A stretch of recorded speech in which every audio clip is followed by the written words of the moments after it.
በእኛ በኩል ሲሄዱ ለ20 ቤቶች እስከ 48% ቅናሽ ያገኛሉ። ዲያስፖራ ከሆናችሁ ቤት በመኪና ዋጋ ልጠቁማችሁ። ዲኤምሲ ሲመጡ ለዲያስፖራ ልዩ ትኩረት አለው። እስከ 48% ድረስ የባህል ቅናሽ ለ20 ቤቶች አዘጋጅተናል። ከ80% በላይ ዲያስፖራ በሰፈሩበት በዚህ መንደር ቤት መግዛት ካሰቡ ሁሉንም ፍላጎት ያሟላ ሪል ስቴት ዲኤምሲ ነው። በወር 30 ሺህ ብር ገቢ ካሎት ዲኤምሲ ያለ ስጋት ቤት ይግዙ። ዘመናዊ መኖሪያ ቤቶን ከ220 ሺህ ብር ቅድመ ክፍያ ጀምረው ይዋዋሉ። 60% የባንክ ብድር ያዘጋጀን ሲሆን ካሉበት በእጅ ስልክ ደውለው ከ8% ጀምሮ በመክፈል ቤቶን ይውሰዱ። ወዲያው በ3 ቀን ዲኤችኤል ካሉበት ሀገር እናደርሳለን። ከስቱዲዮ እስከ ባለ 4 መኝታ እንዲሁም ቅንጡ የንግድ ሱቆችን አዘጋጅተናል። መንደሩ በ65000 ካሬ ላይ ያረፈ ሲሆን 5 ሊፍቶች፣ 5 የመዋኛ ገንዳ፣ 5 የከርሰ ምድር ውሃ፣ 5 ባካፕ ጄነሬተር አለው። ዘመኑን በዋጀ በአልሙኒየም ፎርምወርክ የግንባታ ጥበብ የሚገነቡ በመሆናቸው በአጭር ጊዜ ማስረከብ ዋና ግባችን ነው። እንደሚከፍሉት መጠን እስከ 35% ተጨማሪ ቅናሽ ተዘጋጅቷል። አስተውሉ። በእኛ በኩል ሲሄዱ ለ20 ቤቶች በስፔሻል ቅናሽ ይስተናገዳሉ። የድርጅቱን ስልክ በ0988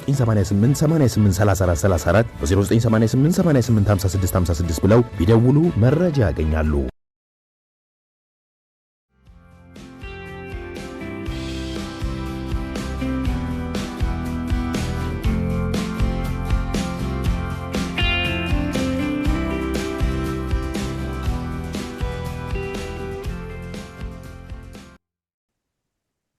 ጤና ይስጥልን ክቡራን ተመልካቾቻችን፣ ሲሳይ አጌና ከሉዓላዊ ሚዲያ ማክሰኞ ሚያዝያ 21 2017 ዓመተ ምህረት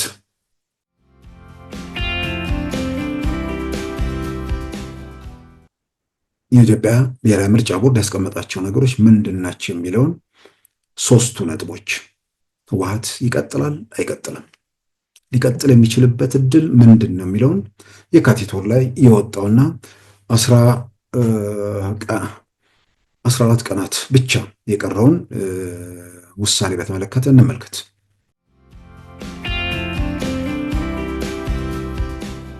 በ14 ቀናት ውስጥ ጉባኤ ለመጥራት ለኢትዮጵያ ብሔራዊ ምርጫ ቦርድ ደብዳቤ ጥያቄ ካላቀረቡ የኢትዮጵያ ብሔራዊ ምርጫ ቦርድ ድጋሚ ስብሰባ አይቀመጥም። ከግንቦት 5 2017 ጀምሮ ህወሓት ህጋዊ ፓርቲ ተደርጎ እንደማይወሰድ ወይ ደግሞ ህጋዊነቱ ከዛን ቀን ጀምሮ እንደሚያበቃ ከወዲሁ ወስኗል።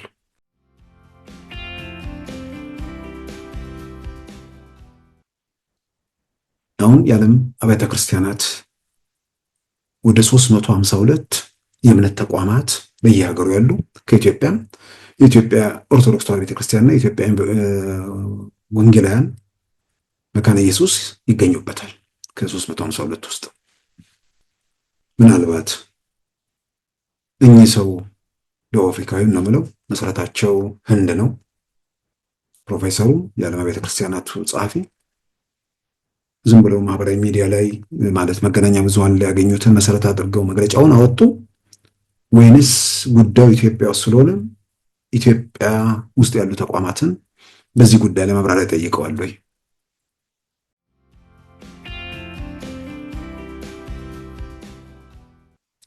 በዛሬው ፕሮግራማችን በእነዚህና በሌሎች ወቅታዊ ጉዳዮች ላይ ትኩረት አድርገናል። አሁን ወደ ዕለቱ ዜና እናመራለን። የኢትዮጵያ ብሔራዊ ምርጫ ቦርድ የህወሓትን ህጋዊነት ለማስቀጠል ያስቀመጠው የጊዜ ገደብ 2 ሳምንት ብቻ የቀረው ሲሆን ከግንቦት 5 2017 በኋላ በይፋ እንደሚሰረዝም ታውቋል።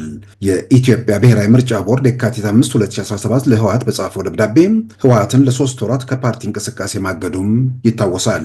በዚያው ማሳሰቢያው ጉባኤ ለመጥራትና ህጋዊነቱን ለማስቀጠል እስከ ግንቦት 5 2017 ማመልከቻ እንዲያስገቡ የሚያሳስበ ሲሆን ይህ ካልተሟላም ከግንቦት 5 2017 ጀምሮ ፓርቲው እንዲሰረዝ መወሰኑንም ቦርዱ በደብዳቤው ላይ በግልጽ አመልክቷል።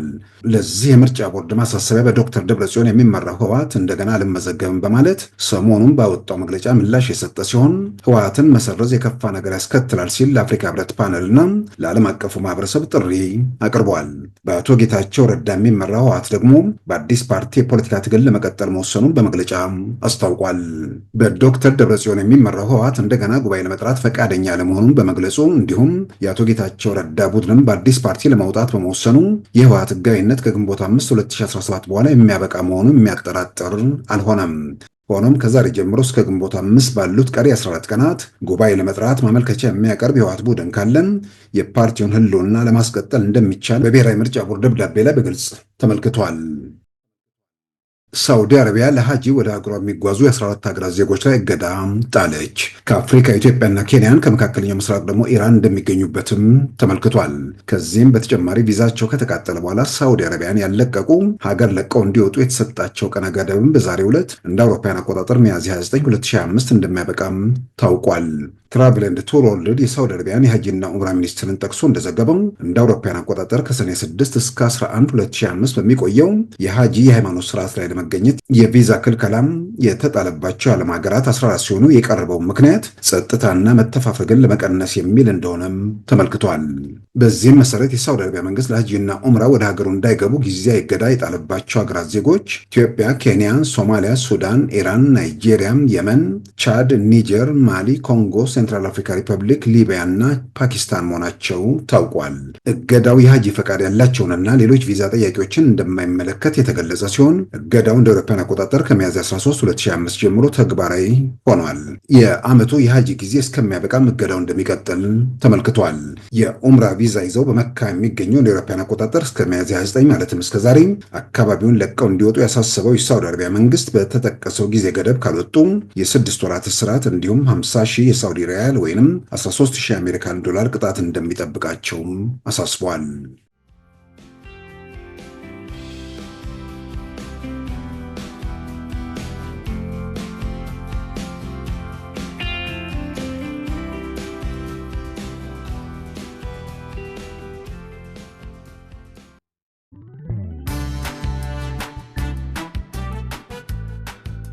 ሉዓላዊ ሚዲያን ይደግፉ። ስራዎቻችንን ለብዙ እንድናደርስ ሰብስክራይብ፣ ሼር፣ ላይክ በማድረግ ሉዓላዊ ሚዲያን ያጠናክሩ። እውነትን እንዘግባለን፣ ኢትዮጵያዊነትን እናቀነቅናለን። መድረኩ ግን ለሁሉም አመለካከት ክፍት መሆኑን እናረጋግጣለን። ሉዓላዊ ሚዲያ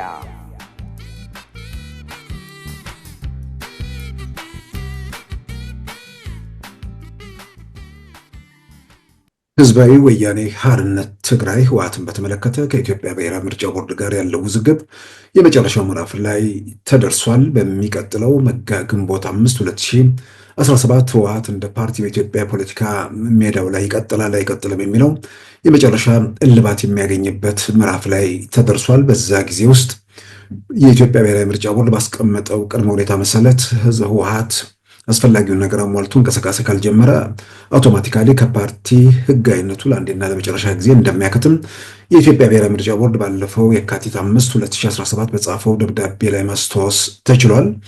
ይህም በተመለከተ ነገሮች ጫፍ ላይ በደረሱበት በአሁኑ ወቅት በአቶ ጌታቸው ረዳ የሚመራው የህወሓት ቡድን ራሱን ህወሓት ወይ ደግሞ ህጋዊነቱ ጥያቄ ውስጥ ከገባው ቡድን ራሱን በማግለል አዲስ ፓርቲ ለማቋቋም እንቅስቃሴ ላይ መሆኑን በመግለጫ አስታውቋል። በዶክተር ደብረጽዮን በኩል የሚመራው ህወሓት ደግሞ የከፋ ነገር ሊከተል ይችላል የህወሓት ህጋዊነት የማይመለስ ከሆነ በሚል ማሳሰቢያ ሰጥቷል። ምናልባት ለብዙዎቻችን የምናስታውሰው ምርጫ እያደረግን ነው፣ ምርጫውን ለማደናቀፍ የሚሞክር ካለ የባሰ ነገር ይከተላል የሚለውን ነገር ከሰማነው ከ4 ዓመት ብዙም ያልዘለለ እሱን ተከትሎ የመጣው እልቂትና ውድመት ደግሞ ሁላችንም ጋር የሚያቃጭል በተለይ ደግሞ ሰለባዎቹ ዛሬም ስንቱ እናቶች፣ አባቶች ማቅ የለበሱበት፣ ወጣቶች አካለ ስንኩል የሆኑበት ያ የቅርብ ጊዜ ክስተት ከዛ ሁኔታ ውስጥ ሳንወጣም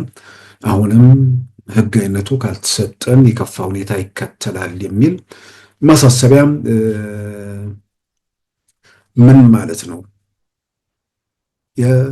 በፕሪቶሪያው ስምምነት መሰረት የህወሓት ህጋዊነት ይመለሳል የሚል የተቀመጠ ነገር አለ። ከአሸባሪነት ይወጣል፣ ሌሎች የተቀመጡ ነገሮች ይመለሳሉ የሚሉ ነገሮች ተቀምጠዋል። ነገር ግን ህግን መሰረት አድርጎ ደግሞ ጉዳዮች እልባት ማግኘት እንዳለባቸው ደግሞ ያው ህግን ለማጀቢያ ህግን ሌሎች ላይ እንዲፈጸም እንጂ ራስ ላይ እንዳይፈጸም አድርገው የፖለቲካ ስልጣን ላይ የቆዩ ሰዎች ስለ ህግ ሊገባቸው እንደማይችል ያኔም የምንረዳው ቢሆንም አሁን ደግሞ የበለጠ ተገልጾልናል። ከኢትዮጵያ ፌዴራል መንግስት ጋር የነበረውን ውጊያ ተከትሎ ህወሓት ህጋዊነቱን አጣ።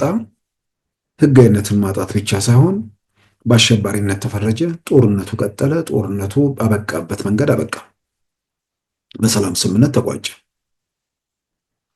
በዛ ሰላም ስምምነት ተከትሎ ምርጫ አታድርጉም ማለት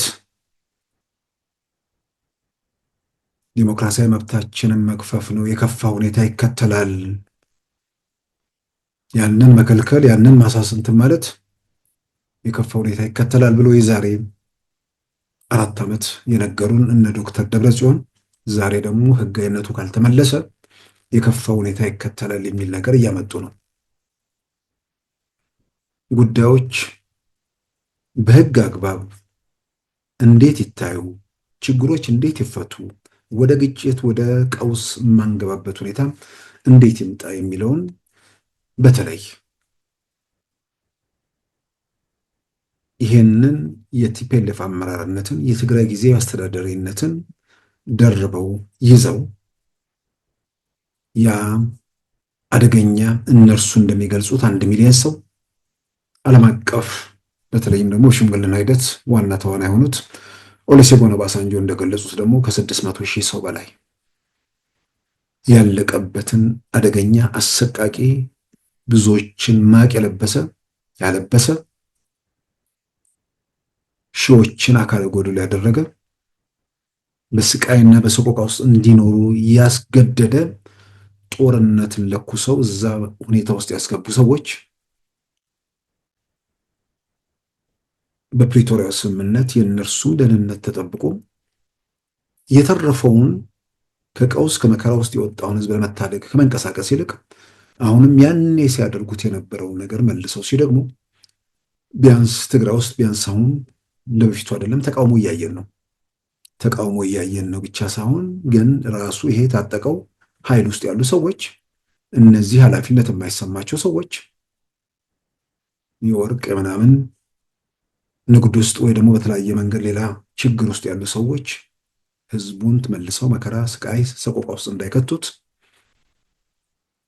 እረፉ የሚል ከውስጥም ከአካባቢም በጣም የሚያስፈልግበት ሁኔታ ነው። ሁሉን ነገር በህግና በስርዓት ብቻ ነው መጨረስ የሚቻለው።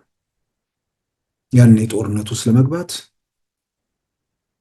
ትግራይ ውስጥ ምርጫ ለማድረግ የሚያስችል የህግ አግባብ ነበር። የኢትዮጵያ ፌዴራል መንግስት ምርጫውን ላለማራዘም የሚችልበት እድሎች ነበሩ።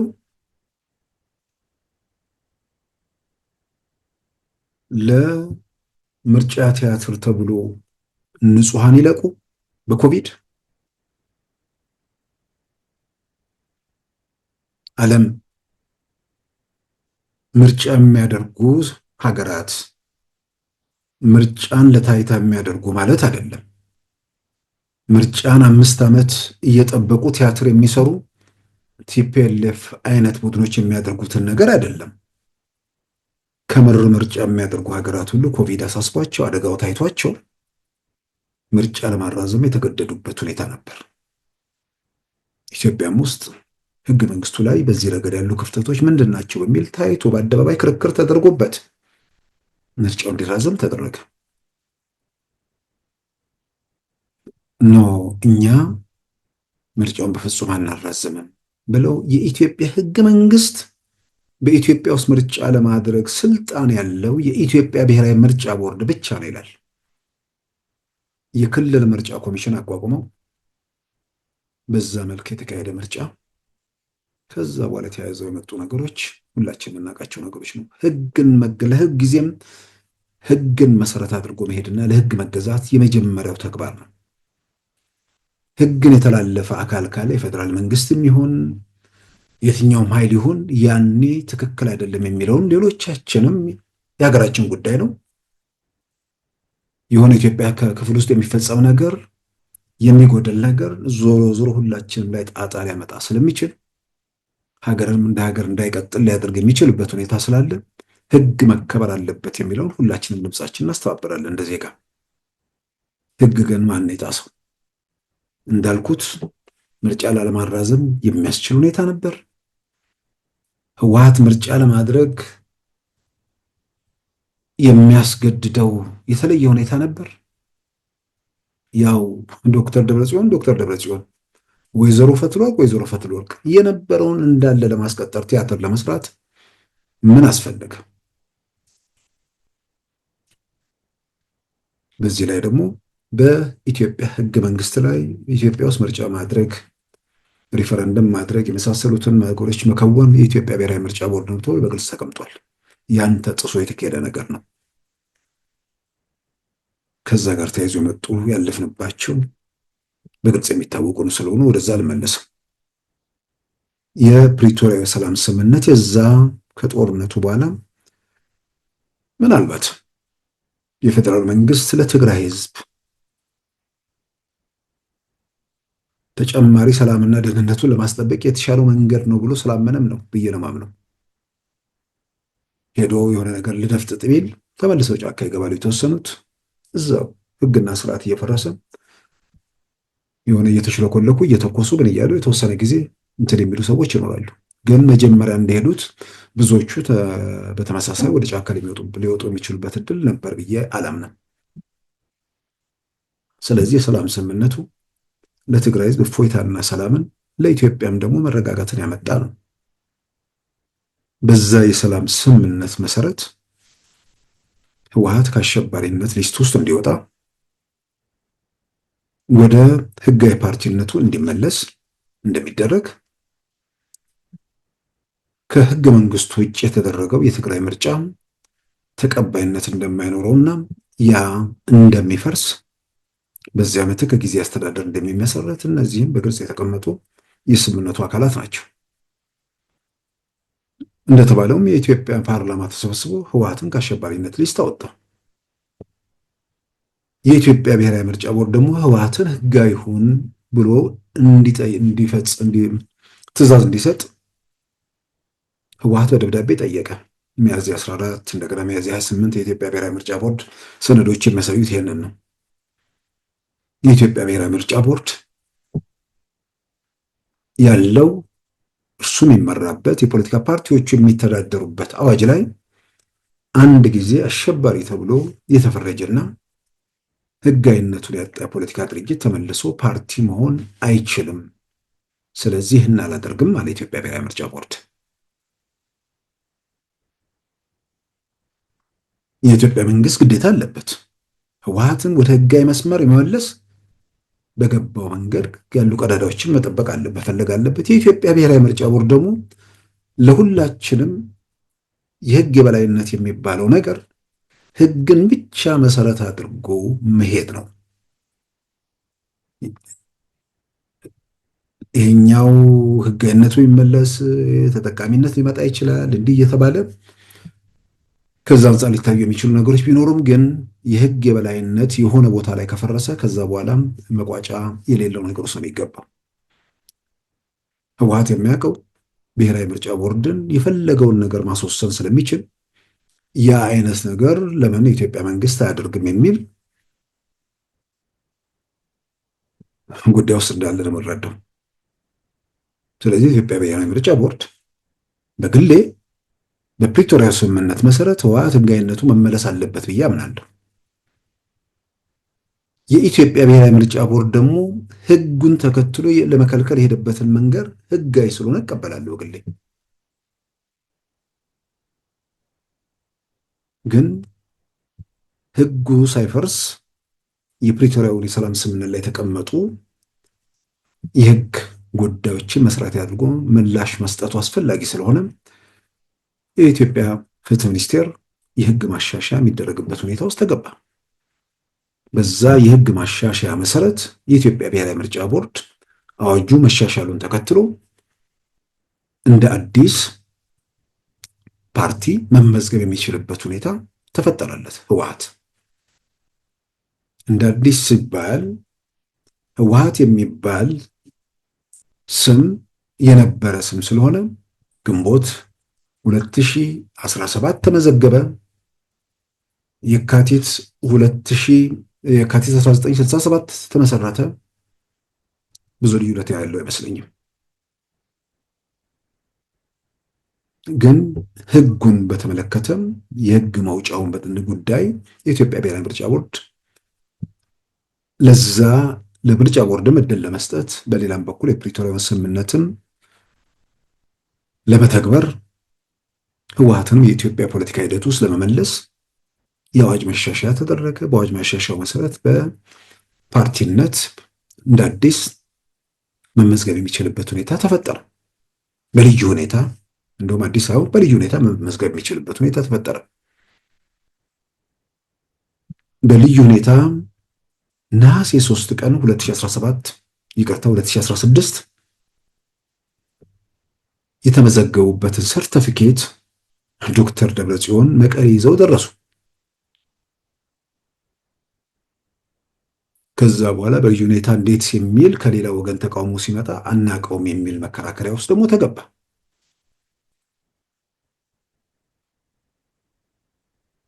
አናቀውም የሚለው መከራከሪያ የማይሰራ መሆኑ ማረጋገጫው ይዘው መቀሌ ሰርተፊኬቱን መሄዳቸው እና ሰርቲፊኬቱ ላይ በልዩ ሁኔታ ተመዝግቧል የሚለው መቀመጡ ብቻ ሳይሆን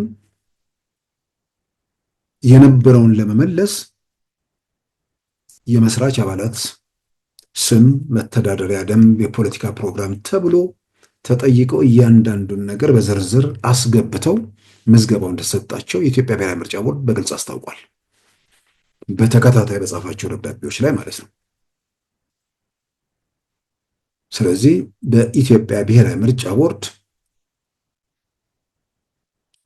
ወረቀቱን ሰርተፊኬቱን ለመቀበል አሟሉ የተባላችሁትን ነገር አሟልተው ጊዜያዊ ሰርተፊኬቱን ይዘው ነሐሴ 3 2016 ወደ መቀሌ ሄዱ። እስከዚህ ድረስ ምንም ችግር የለም። ህግን የተከተለ ነገሮች እየሄዱ ነው። እዛ ላይ ግን በሚቀጥሉ 6 ወራት ውስጥ ተያይዞ የወጣው 2 ገጽ ደብዳቤ ላይ ኢትዮጵያ ብሔራዊ ምርጫ ቦርድ አስቀምጠው በሚቀጥሉ 6 ወራት ውስጥ ጉባኤ ጠርታችሁ አመራር ሰይማችሁ ደንባችሁን አጽድቃችሁ ይሄንን ለኢትዮጵያ ብሔራዊ ምርጫ ቦርድ ማስገባት አለባችሁ። ጉባኤውን ከማድረጋችሁ 21 ቀናት በፊት ለቦርዱ አሳውቃችሁ የቦርዱ ታዛቢዎች የጉባኤው ላይ ተገኝተው ሂደቱን ይከታተላሉ የሚለው ደብዳቤ ነሐሴ 3 ተጻፈ። ያ ማለት ደብዳቤው የተጻፈላቸው ቀን በዚህን ቀን ጉባኤ እናደርጋለን ብለው ለኢትዮጵያ ብሔራዊ ምርጫ ቦርድ ደብዳቤ ቢጽፉ 21 ቀናት አስቀድመው ማሳወቅ ስላለባቸው የመጨረሻ አጭር የሚባለው ቶሎ ለማድረግ ቢጣደፉ እንኳን ማድረግ የሚችሉት ነሐሴ 24 ቀን 2016 ነበር። ነገር ግን ሰርቲፊኬቱን ከያዙ በኋላ በአንድ በኩል እንደ አዲስ አልተመዘገብንም፣ በሌላም በኩል ደግሞ ብሔራዊ ምርጫ ቦርድ ያስቀመጠውን ነገር ተላልፈው ነሐሴ 7 2016 ዓ.ም የህወሓት ጉባኤ ብለው ጠሩ። ይሄንን በተመለከተ የኢትዮጵያ ብሔራዊ ምርጫ ቦርድ ማሳሰቢያ ያወጣ። የኢትዮጵያ ብሔራዊ ምርጫ ቦርድ ብቻ ሳይሆን የኢትዮጵያ ፌደራል መንግስት የኮሚኒኬሽን ጽሕፈት ቤት የፕሪቶሪያውን ስምምነት አክብሩ የሚል ማሳሰቢያ ያወጣ። ምክንያቱም በፕሪቶሪያው ስምምነት መሰረት የኢትዮጵያ መንግስት ተቋማትን መቀበልና ህጋቸውን ማክበር ግዴታ እንደሆነ ተቀምጧል። ከኢትዮጵያ መንግስት ተቋማት አንዱ የኢትዮጵያ ብሔራዊ ምርጫ ቦርድ ነው። የኢትዮጵያ ብሔራዊ ምርጫ ቦርድ 21 ቀናት አስቀድማችሁ አሳውቁኝ፣ ያ ካልተሞላ ህጋዊ አይደለም ብሏል። እነሱ ግን 4 ቀን ብቻ ሰርቲፊኬት ወሰዱ። በአራተኛ ቀናቸው ጉባኤ አካሄዱ። ስለዚህ ህጉን ተላልፈዋል። ያ ጉባኤ ህገ ወጥ ነው። ጉባኤው ህገ ወጥ መሆኑ ከኢትዮጵያ ብሔራዊ ምርጫ ቦርድ ብቻ ሳይሆን ጉባኤው ሲጠራ ህወሓት ውስጥ የቁጥጥር ኮሚሽን የሚባለው ከጉባኤው በመጥራት ውስጥ ተዋናይ የሆነ ቡድን እሱም ጉባኤውን አውግዞ ሂደቱን አልቀበልም በማለት አገለለ። አቶ ጌታቸው ረዳን ጨምሮ ማለትም ምክትል ሊቀመንበሩን ጨምሮ ከ10 ምናምን በላይ የማዕከላዊ ኮሚቴ አባላትም ራሳቸውን አገለሉ። የዶክተር ደብረጽዮን ቡድን ግን ቀጠለ። ከዛ በኋላ ጉባኤ አካሄጅ ያለው ጨርሽ ያለው አመራር ሰየም ያለው እነ አቶ ጌታችን አሁን አባረር ያለው ማለት በሀገሪቱ ሕግ የተቀመጡ ነገሮችን ጥሰው በፈቀዳቸውና በፈለጉት መንገድ መሄድ ቀጠሉ ማለት ነው። የፕሪቶሪያውን የሰላም ስምምነት ላይ በግልጽ የተቀመጠው የኢትዮጵያ መንግስት ተቋማትን መቀበልና ማክበር የሚለውን በይፋ የጣሰ እርምጃ። እንግዲህ በዚህ መልክ ህግ የጣሰው የዶክተር ደብረጽዮን ቡድን ህግ መጣሱን በዚያ ብቻ ሳበቃ በተለያየ መንገድ ጊዜ አስተዳደር ውስጥ ያሉ ኃላፊዎችን ከአመራር ለማንሳት የታጠቁ ኃይሎችን ጭምር በመጠቀም በፈንቅለ መንግስት ማድረጉም የሚያጠራጥር ነገር አይደለም። ቅርንጫፉን ሁሉ ሰባብሮ ሁሉን ነገር በእጃቸው ካስገቡ በኋላ አቶ ጌታቸው ብቻቸው ሲቀሩ ያው እርሳቸው እንዳሉትም ሊያፍኗቸው ሊያግቷቸው ሲሞክሩ ከሀገር ወጥተዋል፣ ከትግራይ ክልል ወጥተዋል። በፕሪቶሪያው ስምምነት የተቋቋመውን ጊዜያዊ አስተዳደር ለማፍረስ ተንቀሳቅሷል። በፕሪቶሪያው ስምምነት መሰረት መከበር ያለበትን የኢትዮጵያ መንግስት ተቋማት አላከብር ብሏል። አሁን የኢትዮጵያ ብሔራዊ ምርጫ ቦርድ ያም ሆኖ በስድስት ወራቱ ጊዜ ውስጥ ጉባኤ ማካሄድ አለባችሁ ብሎ ነሐሴ ላይ ደብዳቤ ስለጻፈ የካቲት 3 6ኛው ወር በቃ ከዛን ቀሙ ያንን መሰረት አድርጎ ከየካቲት 13 ጀምሮ ህወሓት የሚባል የፖለቲካ ድርጅት ለ3 ወራት ከየትኛውም የፖለቲካ እንቅስቃሴ የታገደ መሆኑን በይፋ አሳወቀ። ነገር ግን መልሰው ህጋዊ ሂደት ውስጥ ለመግባት ከፈቀዱ ጉባኤ ማድረግ የሚችሉበት ሁኔታ ሊኖር እንደሚችል 1 2 3 ብሎ በዝርዝር ባስቀመጣቸው ነጥቦች ላይ ተቀምጧል። የህጋዊነቱን ለማስመለስ ማለት ነው። ያ ቀን የፊታችን ግንቦት 5 ማለት ነው። እስከ ግንቦት 5 ባለው ጊዜ ውስጥ ህጋዊነቱን ለማስቀጠል የሚያስችሉ እድሎች የኢትዮጵያ ብሔራዊ ምርጫ ቦርድ አስቀምጧል።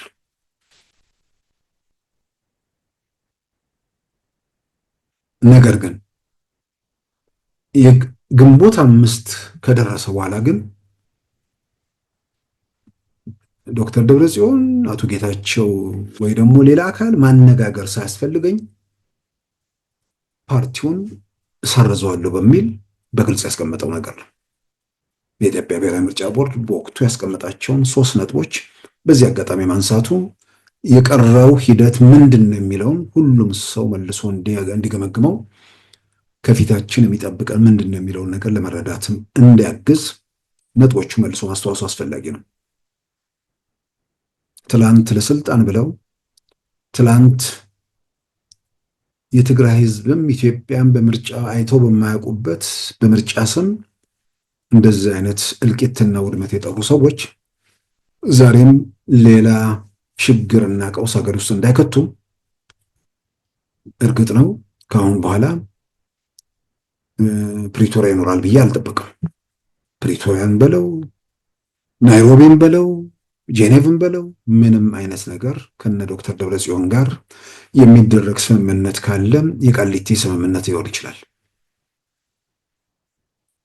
የሚተርፉ ሰው ካለ በዛ መልክ ቢቋጭ ነገር ነው። ምናልባትም ለፍርድ በማቅረቡ ተጠያቂነቱን በማረጋገጡ ረገድ ዛሬ የኢትዮጵያ ጸጥታ ኃይሎች የኢትዮጵያ መከላከያ ሰራዊት ምናምን አይደለም፣ ትግራይ ውስጥ ያሉ ወጣቶች፣ ትግራይ ውስጥ ያሉ የታጠቁ ኃይሎች ህግና ስርዓት ለማስከበር የሚችሉበት ሁኔታ ይፈጠራል ተብሎ ይታመናል። የኢትዮጵያ ብሔራዊ ምርጫ ቦርድ ያስቀመጣቸው ነገሮች ምንድን ናቸው የሚለውን 3ቱ ነጥቦች ህወሓት ይቀጥላል አይቀጥልም፣ ሊቀጥል የሚችልበት እድል ምንድን ነው የሚለውን የካቲት ወር ላይ የወጣውና 14 ቀናት ብቻ የቀረውን ውሳኔ በተመለከተ እንመልከት። የኢትዮጵያ ብሔራዊ ምርጫ ቦርድ የካቲት 5 2017 ለህዝባዊ ወያኔ ሓርነት ትግራይ ወይም ህወሓት መቀሌ በሚል የጻፈው ደብዳቤም ጉዳዩ ፓርቲው ከፖለቲካዊ እንቅስቃሴ መታገዱን ስለማሳወቅ ይላል። በዚህ ላይ ያለፉትን ሂደቶች በዝርዝር ያስቀምጥና በዋናነት ከፊት ለፊት ያሉ በቀጣይነት የሚደረጉ ነገሮችን በተመለከተ 3 ነጥቦችን በሁለተኛው ገጽ መጨረሻ ላይ መዘርዘር ይጀምራል። በዚህ መሰረት ቦርዱ የካቲት 4 2017 ባደረገው ስብሰባ ጉዳዩን መርምሮ ከዚህ የሚከተለውን ውሳኔ ሰጥቷል። 1.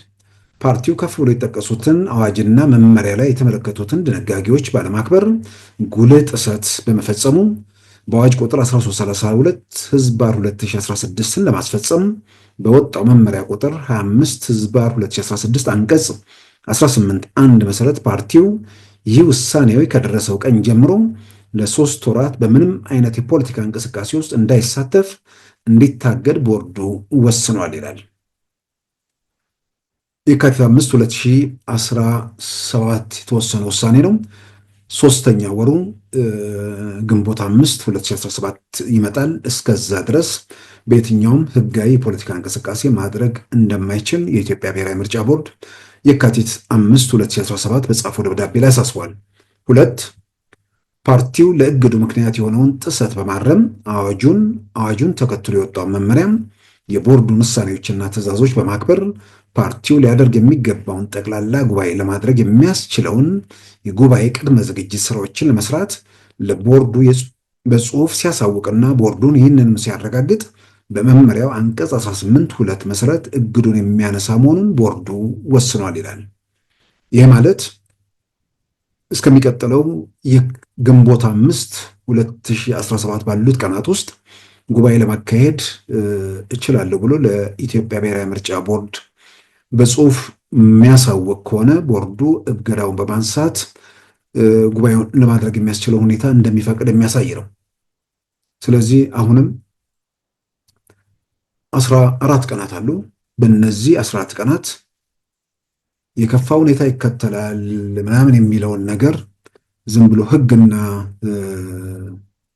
መመሪያን መሰረት ያላደረጉ ስሜትን፣ ጩኸትን ከበስተጀርባ ያለ ፖለቲካ ሴራን ታሳቢ ተደርጎ የሚደረገው ነገር ለማንም ስለማይጠቅም በሚቀጥሉት 14 ቀናት የኢትዮጵያ ብሔራዊ ምርጫ ቦርድ ባስቀመጠው መሰረት የህዝባዊ ወያኔ ሓርነት ትግራይ በተለይም የዶክተር ደብረጽዮን ቡድን ጉባኤውን ለመጥራት ራሱን ማዘጋጀቱ አማራጭ የሌለው ነገር ነው። ከዛ ውጭ ያለው ነገር ህወሓት ነበር ወደሚባልበት ምዕራፍ ውስጥ የሚሄድበት የመጨረሻው ጫፍ ላይ እንዳለ ምንም የሚያጠራጥር ነገር አለም። ደጋግሜ በዚህ ረገድ ማምነው ነበር የሚለው እንደ ፖለቲካ ፓርቲና ቡድን በኢትዮጵያ ፖለቲካ ሂደት ውስጥ ህወሓት የሚባል የፖለቲካ ፓርቲ አይኖርም ማለት እንጂ ህወሓት የሚባለውን የፖለቲካ ቡድን ዓላማ ተከትለው መስዋዕትነት የከፈሉ የትግራይን ህዝብ ነፃነት እናስገኛለን ብለው የወጡ የወረዱ ሰዎች የነሱን ገድል የነሱን ታሪክ የሚነካ ነገር አይደለም። ምናልባትም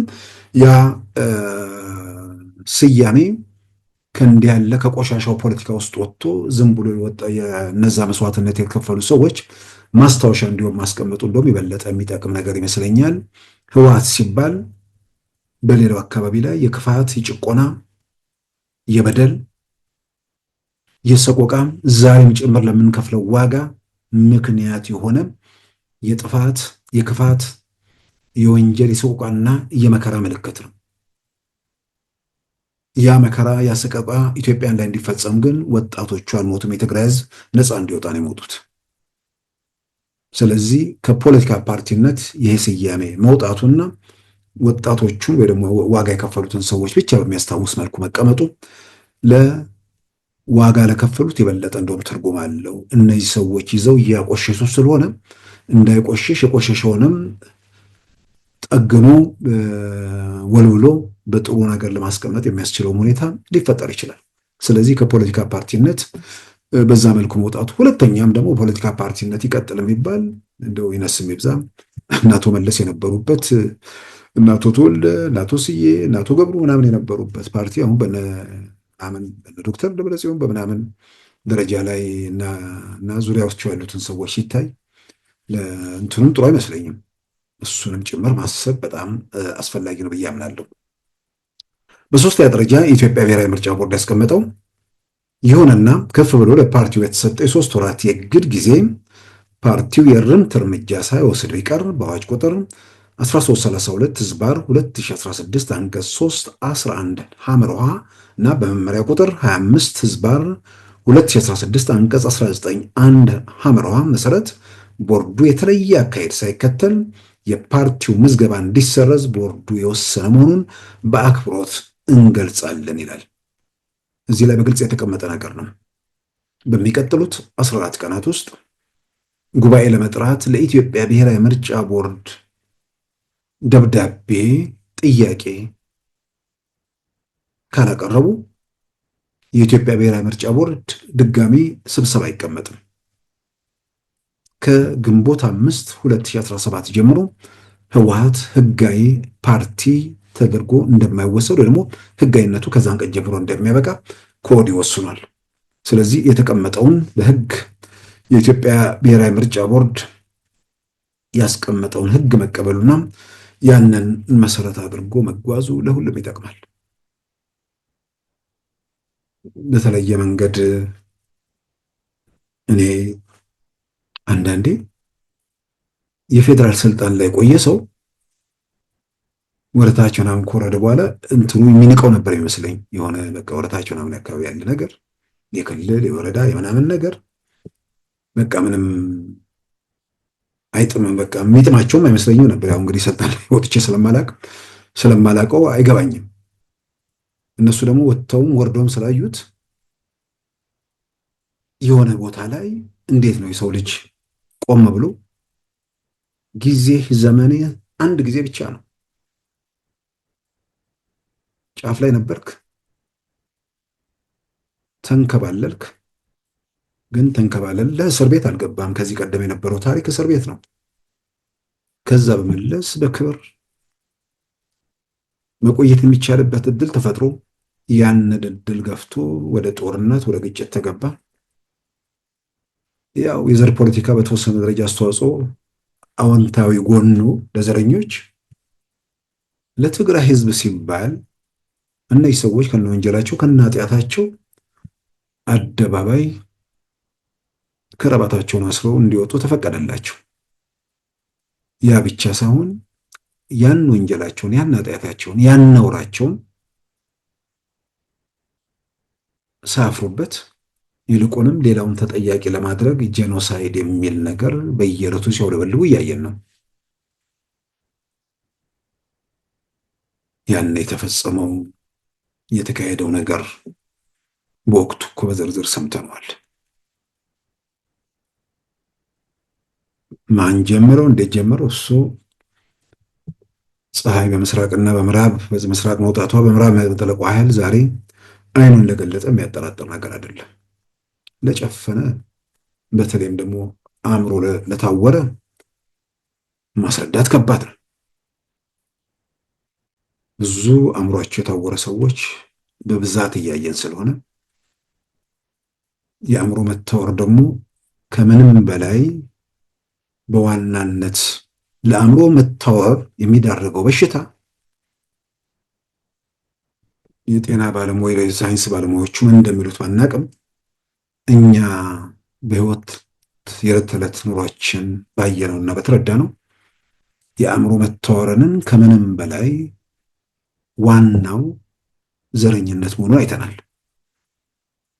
ደግሞ ተስቦ መሆኑንም በደንብ እየተገነዘብን ነው። ያልገባንና ማንረዳው እንዴት ታክሞ ይድናሉ የሚለውን አናውቅም። በዛ መልክ የታወሩ የደነዘዙ ሰዎች የማይታያቸው የማይገለጥላቸው ነገር ካለም እስኪፈወሱ ድረስ እንግዲህ መጠበቅ ነው። ከዛ ውጭ ግን ኢትዮጵያ 7 ዓመታት ያን ስትጀምር የነበረው ተስፋ በዚያ ተስፋ እንዳይቀጥል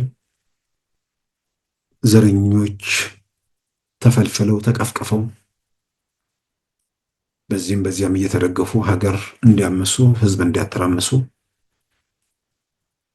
በቲፒኤልኤፍ ዘመን ተኮትኩተው ያደጉ ዘረኞች ያው ሀገር ምን ያህል ዋጋ እንዳስከፈለ፣ ህብረተሰቡ ምን ያህል ሰቆቃና ስቃ ውስጥ እንደከተተ ነፃ እናወጣለን የሚሉ ኃይሎች ነፃ እናወጣለን ያሉትን ህዝብ የምድር ሲኦል ውስጥ ሲለበልቡት እያየን ነው። የሆነ ቦታ ሸኔ የሚባል ዘረኛ ንጹሐንን ሲጨፈጭፍ የወንዶች ተግባር እውነተኛ የህብረተሰቡ ሰቆቃና ህመም የሚረሰማው ይህን ኃይል እንዴት አድርጌ ከዚህ ከነውርና ከጭካኔ ድርጊቱ ለክታው እንዴት አድርጌ እሱንም ንጹሐንን ከመግደል እንዲወጣ እንዴት ላደርገው፣ በሱ መልክ እንዴት ላስተናግደው፣ እሱን እንዴት እርምጃ ልውሰድበት፣ ንጹሐን እንዴት ልታደግ የሚል ነገር ውስጥ መግባት የሚገባውና በዛ መልክ መንቀሳቀስ ያንን ኃይል የሚወጋውን መንግስት ማገዝ መደገፍና የህብረተሰቡን ስቃይና ሰቆቃ መቀነስ የሚገባው ኃይል ጉዳዩ የህብረተሰብ ስቃይና ሰቆቃ ሳይሆን የህብረተሰብ ስቃይና ሰቆቃን እያውለበለቡ የግል ፍላጎት ማስፈጸሚያ መሆኑን ዛሬ ከመቼውም ጊዜ በላይ ፍንትው ብሎ በአደባባይ የሚታይ የማይሸሸግ ገሃድ ነስቶ የቆመ እውነታ ነው።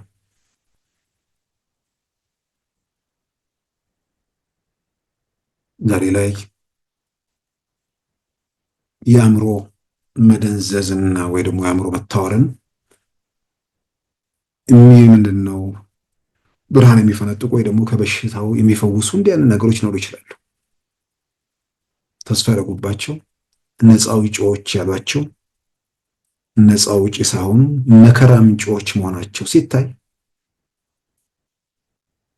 ሌላ ቦታ ያለን ማህበረሰብ እታደጋለሁ ብሎ የተነሳ ኃይል እሱ ህዝቡ በዋናነት የሚኖርበት አካባቢ ላይ እኔ ስገድል ነውር የለበትም ከአንተው ጋር አንድ ቋንቋ ስለምናገር የመግደል መብት አለኝ ብሎ በዛ መልክ የተነሳ ቡድን እስኪመስለን ድረስ ንጹሐን የሚጨፈጨፉበት መከራ የሚቀበሉበት ሁኔታ ይሄ ሁሉ የመጣው ዛሬ እዚህ መከራ ውስጥ የምንዳክረው ቲፒኤልኤፍ የተባለ ቡድን የሚኖርባትን ሳይሆን የሚውልባትን ሀገር ለመገንባት ከዘረኝነት ህመምና ልክፍት መውጣት ያልቻለ ቡድን ጠትቶብን ሄደው አበሳና ጣጣ ነው። በዋጋ ትልቅ ዋጋ ተከፍሎ የኢትዮጵያ ልጆች መስዋዕትነት ተከፍሎ ብዙ ተወጥቶ ተወርዶ ዘረኛው አከርካሪው እየተመታ እያጎነበሰን እውነት እየፈንትን የህዝብ በደል መከራ የሚፈታበት ምዕራፍን ለማድረግ ወደዛ ለመውሰድ ትልቅ ዋጋ ትልቅ መስዋዕትነት ተከፍሏል። ዘረኞች ጫጭተዋል። ዛሬ እርግጥ ነው ሚዲያ ላይ ሲፋፉ ነበር። አሁን ሚዲያ ላይ መፋፋታቸው በጣም አጠራጣሪ ነው። ስለዚህ ዛሬ እዚህ ደረጃ ላይ እንድንደርስ ይህን ሁሉ መከራ እንድንቀበል ሰዎች በማንነታቸው በእምነታቸው እንዲገደሉ እንዲጨፈጨፉ በተወለዱበት ባደጉበት አካባቢ ላይ ባይተዋር እንዲሆኑ ባልዋሉበት በማያውቁት ምን እየተካሄደ እንደሆነ በማይገነዘቡት ነገር በትክክል ሰፈሬ ቀዬ ሀገሬ ብለው በሚያምኑበት ቦታ ላይ አልነበርክም በሚል በሚሰራ ነገር የሁሉ መዓት የሁሉ መከራ እንዲወርድ የተደረገው ቲፒኤልኤፍ ይዞብን የመጣው የዘር ፖለቲካ ያስከተለው ጣጣና ውጥንቅጥ መሆኑን ዛሬ ከቲፒኤልኤፍ ጋር ለመጣመር የሚሞክሩ ኃይሎች ጉዳያቸው ህዝብ እንዳልሆነ የበለጠ ማረጋገጫ ነው እና እንዲህ አይነት ቡድንን 27 ዓመት የፖለቲካ ስልጣን ላይ ሆኖ ዘረኝነት ሲያስፋፋ የነበረ ቡድን ከስልጣን ከወረደን በኋላ ይሄንኑ ለመቀጠል ሲፍጨረጨር የቆየ ኃይል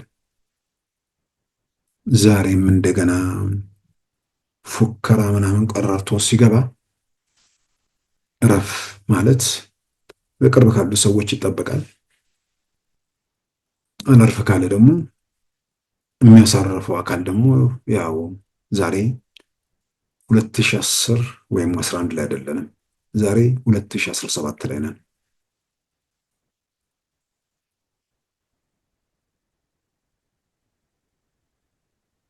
አነስተኛና ጥቃቅኑ የተነፈሰበት ባለሮኬቱም የተነፈሰበት ምናልባት የሆነ ነገር ላይ ጥገኛ ሆኖ ህይወት እዘራለሁ ብሎ የሚፍጨረጨርበት ካልሆነ ሌላ ዓለም ውስጥ ያለነው። አሁን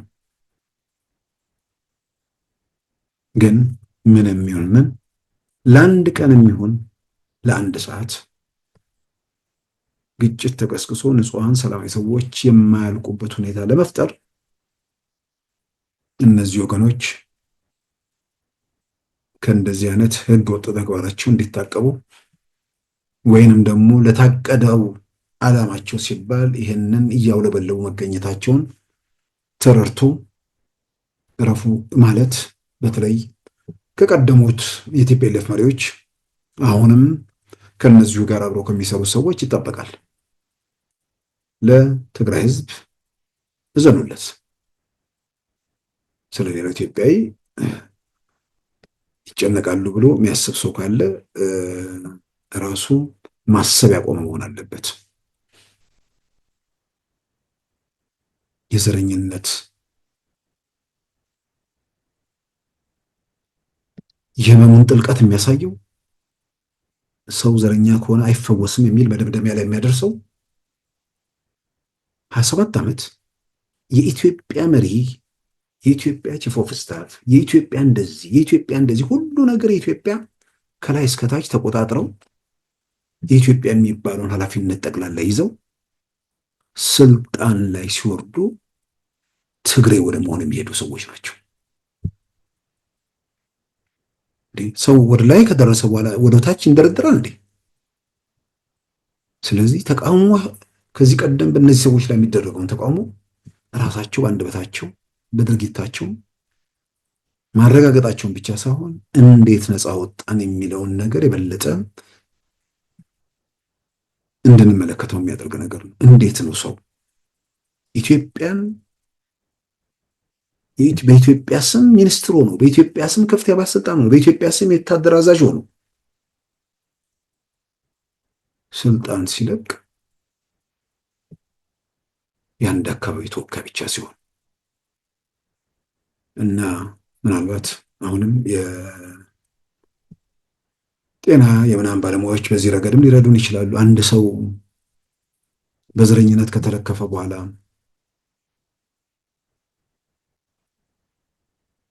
ምንም ነገር ቢሆን ይሻለዋል እንጂ አይድንም ማለት ነው። ዘረኛ ይሻለዋል እንጂ ከዘረኝነት ለከፍቱ ህመሙ አይፈወስም ማለት ነው። በተግባር የምናየው ያንን ነው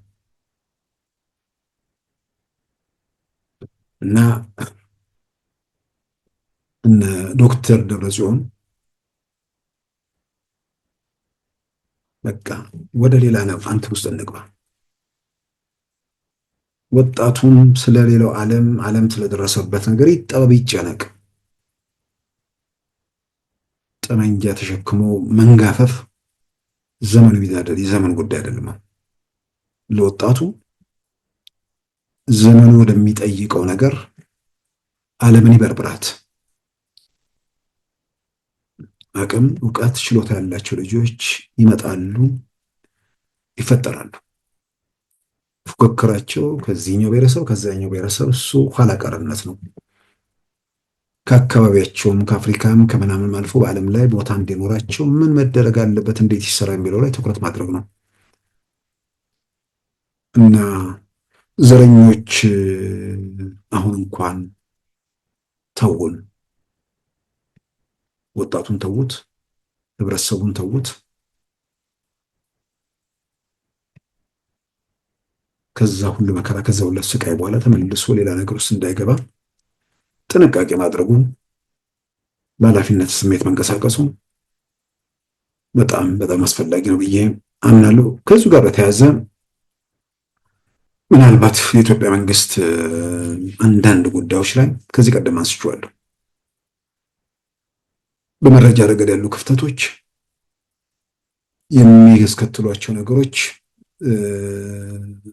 ለማረም ለማስተካከል፣ በሌላም በኩል የተዛባ ነገር ትቶ ለመሄድ ያለው እድል እየሰፋ ነው። ከሰሞኑ የድሮን ጥቃት ጋር ተያይዞ የዓለም አብያተ ክርስቲያናት ጸሐፊ ያወጡትን መግለጫ ተመልክቻለሁ። በተለያዩ የእምነት ተቋማት ገጾች ላይ ተሰራጭቷል። ወርልድ ካውንስል ኦፍ ቸርችስ በዋና ጸሐፊው በፕሮፌሰር ጄሪ ፕሌይ በኩል የወጣው መግለጫ በሰላማዊ ሰዎች ላይ የድሮን ጥቃት ተፈጽሞ ማለቃቸውና ለዛ ሀዘናቸው መግለጻቸውን የሚገልጽ ነገር ነው።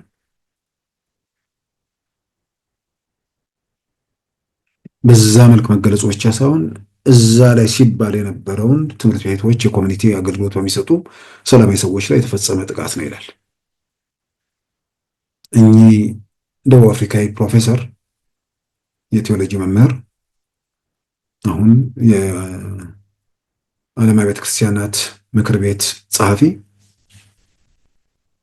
በተለያየ መንገድ በማህበራዊ በመገናኛ ብዙሃን በተለይ በእንግሊዝኛ ቋንቋ የሚተላለፉ እና አዲስ ስታንዳርድ ምናምን የወጧቸውን ዘገባዎች አይተው ያን መሰረት አድርገው እንዳወጡት ምንም ጥያቄ ውስጥ የሚገባ ነገር አይደለም። ግን ሂደቱን የሚያክሰው ትምህርት መማር ወንጀል ያደረገ ቡድን ትምህርት ቤት እንዲሰሩ ይፈቅዳሉ የሚለው እንዲያን ነገር ጨምሮ አንድ የገጠር ቀበሌ ውስጥ 100 ምናምን ሰው አይደለም 10 ሰው እንኳን ለትምህርት ለማስራት ቢወጣ በዛ የሚባልበት ሁኔታ ይህንን በግልጽ ዝም ብሎ ነገሮችን አይቶ መርምሮ ሂደቱን የሚያክሰው የሚገነዘበው የሚረዳቸው ነገሮች አሉ። በሌላም በኩል ደግሞ መማር የከለከለ ኃይል ማስተማርን የከለከለ ኃይል በሚቆጣጠረው አካባቢ ትምህርት ቤት ለመስራት የሚለው ምን ያህል ያስኬዳል? ከምንም በላይ ደግሞ የነዚሁ የፋኖቹ ደጋፊዎች በአደባባይ በግላጭ የመሰከሩት ነው። ኢላማ የተደረገው እነሱ ላይ ነው የሚለውን በአደባባይ እየተናገሩ ብቻ ሳይሆን በሚደረጉ የስልክ ልውጦችን የሚወጡ ነገሮችን እየተገነዘብን እየተረዳን ነው።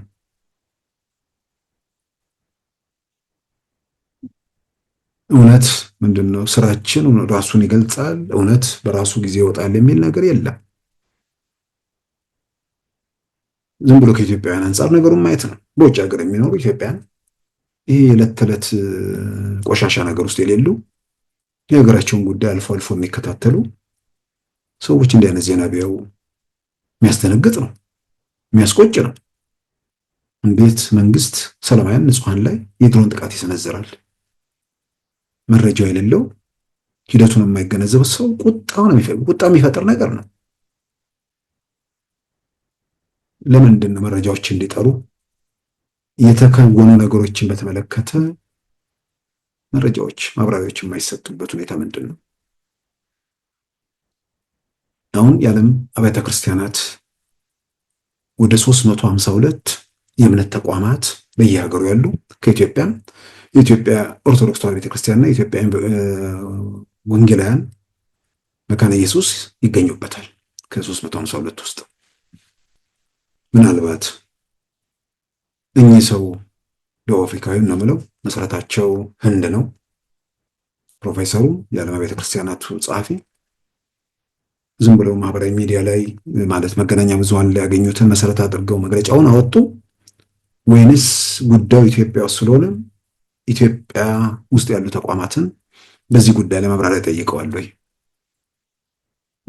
ጥቃቱ የተሰነዘረው ኢትዮጵያ ውስጥ ስለሆነ ኢትዮጵያ ውስጥ ምንድነው የተፈጸመው ብሎ ኢትዮጵያ ኦርቶዶክስ ተዋሕዶ ቤተክርስቲያንን ጠይቀዋል? የኢትዮጵያ መካነ ኢየሱስ ቤተክርስቲያንን ጠይቀዋል? ምናልባት ጠይቀው ሊሆን ይችላል፣ አላውቅም።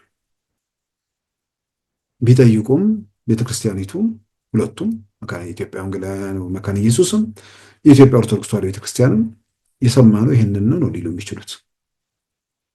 አንድ ዘገባ ያወጣው በቢቢሲ በኩል ነው። ከዛ ውጭ ማህበራዊ ሚዲያ ላይ ያለ ነገር ነው።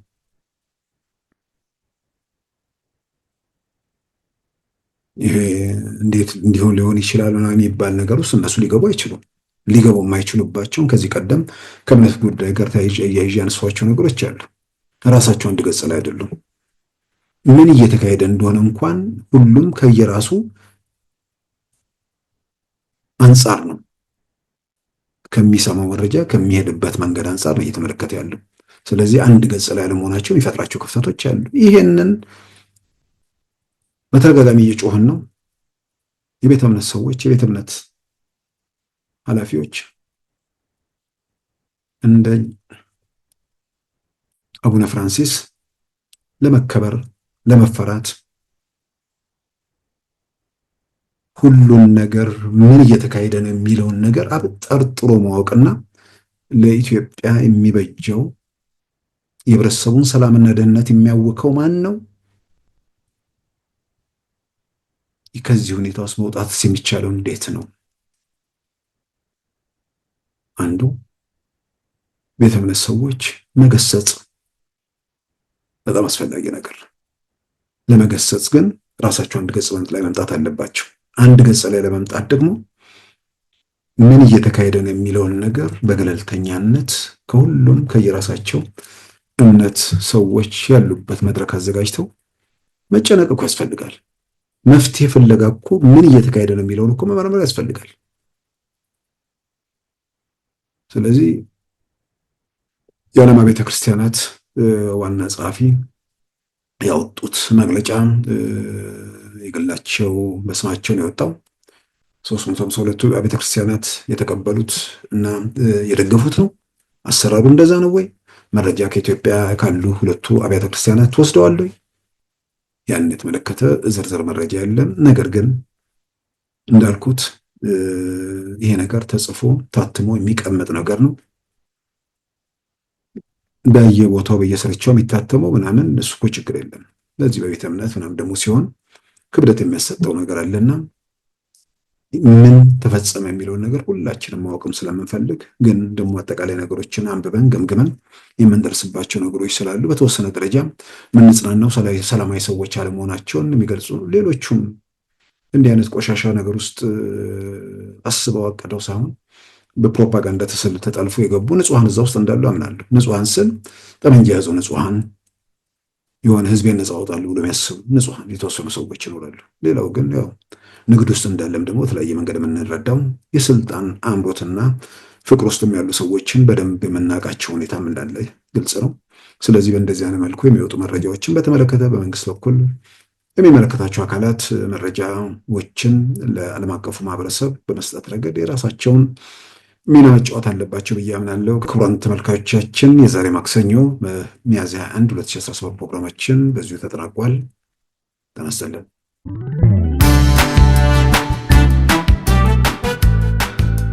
ሉዓላዊ ሚዲያን ይደግፉ። ስራዎቻችንን ለብዙ እንድናደርስ ሰብስክራይብ፣ ሼር፣ ላይክ በማድረግ ሉዓላዊ ሚዲያን ያጠናክሩ። እውነትን እንዘግባለን፣ ኢትዮጵያዊነትን እናቀነቅናለን።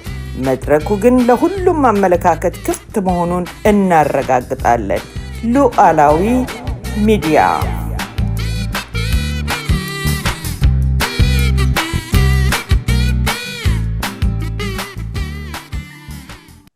የዛሬ ማክሰኞ ሚያዝያ 1 2017 ፕሮግራማችን በዚሁ ተጠናቋል።